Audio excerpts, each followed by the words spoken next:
Bom, eu vou falar para vocês sobre o comportamento de grupo de estacas e a interação do solo com a estrutura.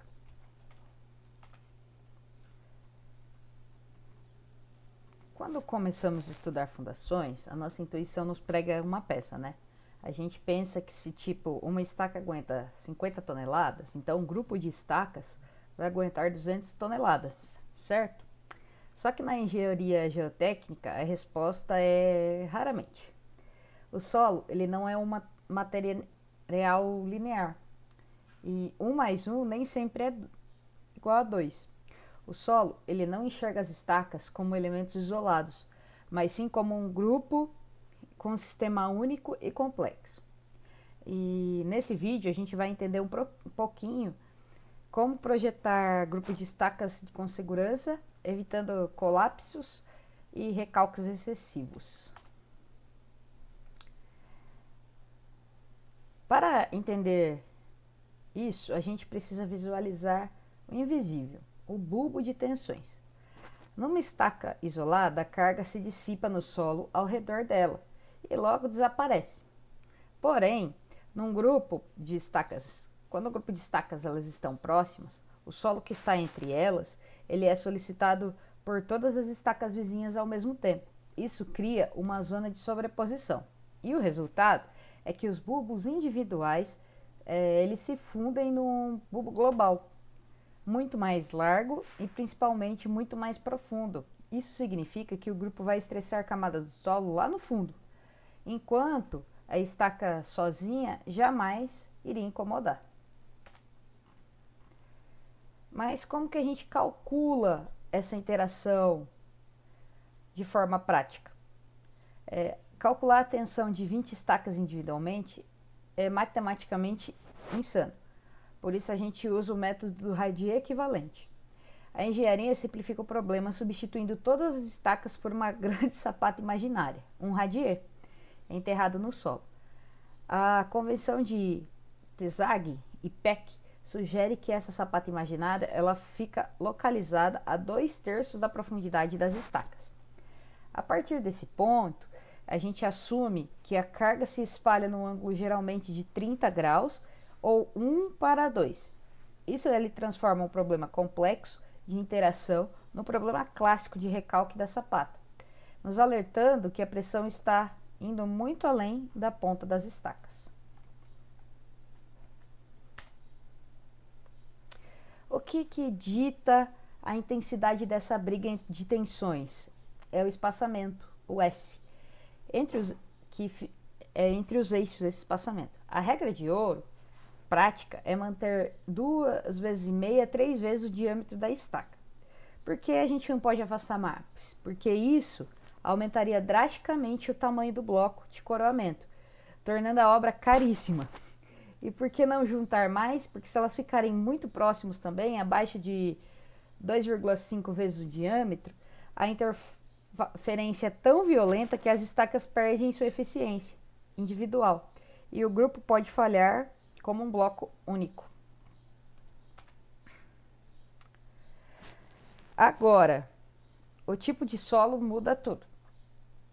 Por exemplo, em areias e solos granulares, o efeito de grupo pode ser surpreendentemente benéfico.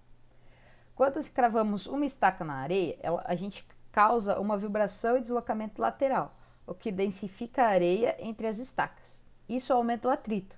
Por incrível que pareça, as areias compactas, a eficiência pode ser maior que 100%. O grupo resiste mais que a soma das partes. E aí esse grupo ele vai resistir mais que a soma das partes. Já em solos argilosos, o cenário ele se inverte. A execução pode almogar a argila, destruindo sua estrutura natural. Como a argila é coesiva, o solo entre as estacas ele tende a ser arrastado junto com elas, anulando o poder de atrito lateral interno. Aqui a eficiência é quase sempre negativa, exigindo a redução na carga do projeto. Falando em argilas, também existe um vilão silencioso, o atrito negativo. Normalmente, o solo ele segura as estacas para cima, Mas imagine que vocês fizeram um aterro no terreno vizinho, recém-construído. Esse peso faz o solo argiloso mole descer ou recalcar. Se o solo desce mais rápido que a estaca e ele se pendura nela, o solo passa a ser uma carga extra, puxando o grupo para baixo. E em grupos grandes, o atrito negativo pode aumentar a carga nessas estacas em até 30 ou 40%. Se o engenheiro não previu essa sobrecarga, o colapso é bem provável.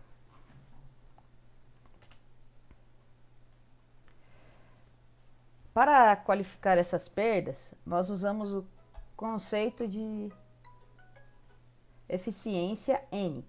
Ele é um fator de redução em que aplicamos a capacidade da carga. Existem fórmulas mais empíricas famosas, como a Converse-Laberre, que usa geometrias, tipo linhas, colunas e diâmetro, para nos dar um fator de segurança. Mas eu quero mostrar para vocês uma ferramenta prática e simplificada, chamada regra de Feld. Ela é antiga, mas é ótima para visualização rápida. A regra diz, para cada vizinho que uma estaca tem, ela perde 1/16 da sua força. Pense numa estaca de canto num grupo. Ela tem 2 vizinhos, ela perde 2/16. Agora, pense numa estaca central, escondida no meio de outras 4. Ela vai perder 4/16. Ou seja, 25% da sua capacidade desaparece, só por estar cercada. Isso prova que as estacas do centro são as que mais sofrem com ineficiência. Na verificação de segurança, temos um modo de falha crítico, ruptura em bloco. O solo entre essas estacas fica tão travado que o grupo não desliza individualmente. Ele funciona como um pular gigante de terra e de concreto. O engenheiro precisa calcular a capacidade desse bloco fictício, perímetro externo mais a base total, e garantir que ela seja maior que a carga do prédio. O projeto é sempre definido pelo menor valor entre a soma das estacas e a ruptura do bloco.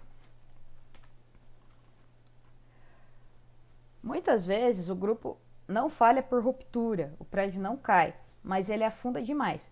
Lembrando do bulbo profundo do início do vídeo. Ele atinge camadas moles profundas, por isso o recalque de um grupo é sempre maior do que uma estaca isolada sob a mesma carga média. O cálculo de recalque é, na maioria das vezes, o critério que define o projeto.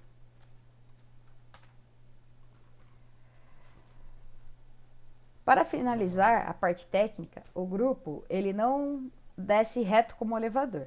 Ele forma uma bacia. O centro tende a afundar mais que as bordas. Se o bloco de concreto em cima das estacas for flexível, ele vai envergar e trincar as estruturas do prédio. Por isso, a norma exige que os blocos de coronamento do grupo sejam rígidos.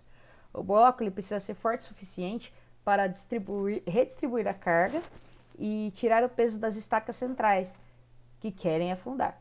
E jogar esses pesos para a borda, garantindo que o prédio desça nivelado. Concluindo, para projetar fundações em grupo, ela vai exigir um olhar além da estaca individual. Primeiro, a gente deve verificar a eficiência, especialmente em argilas. Tem que ter cuidado com atrito negativo e projeta em blocos rígidos para evitar recalques diferenciais. Como é difícil testar um grupo em escala real, provas de cargas em grupos são caríssimas. E depende da precisão desses modelos teóricos e do bom julgamento do engenheiro. Espero que esse vídeo tenha esclarecido como que é essa questão das estacas em grupo e como que é complexo essa parte da interação de solo e estrutura. Obrigada.